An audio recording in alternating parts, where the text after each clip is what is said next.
Hi everyone, may gabi. Kuya Nico na sad ni. Medyo ngit-ngit-ngit ta karon. Night mode ta somehow no para may iba naman. Pero gusto lang mag-share something very important si Kuya Nico for tonight. I believe that our human heart kasing-kasing sa tao daghan gay ta gusto buhaton. Dagan makamit, ma-achieve, maon, matawag nato nga ato agyud nagyud sa atong pangalan, no? Unsa man ang mga butang, for example, wealth, money, pleasure, honor, power, no? Tanan nga somehow kita ang bida gusto nato nga kita gyud ako ni, this is mine, I own this, no? Ugban pa mga butang nga gusto nato buhaton og matua.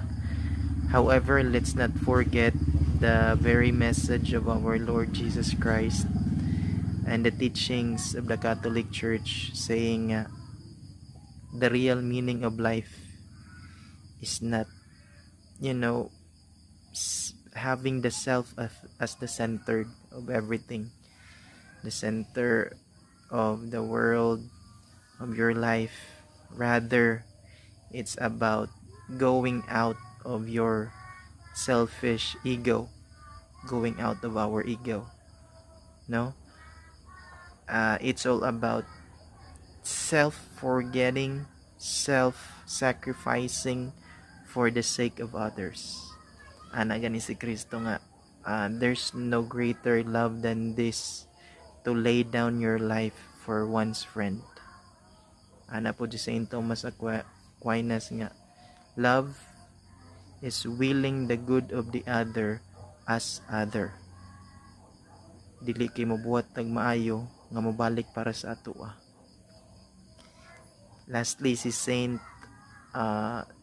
John Paul II, ana siya nga, the measure of your being increases in the measure that you give it away.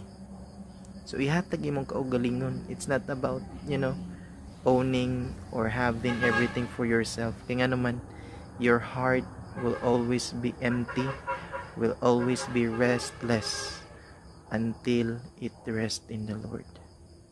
Lastly, I do believe this is the most important message of the Lord and the Church, that our self-hunger, thirst, longing, searching for can only be satisfied by our Lord Jesus Christ, no other else. Let's love Himself. Thank you and God bless.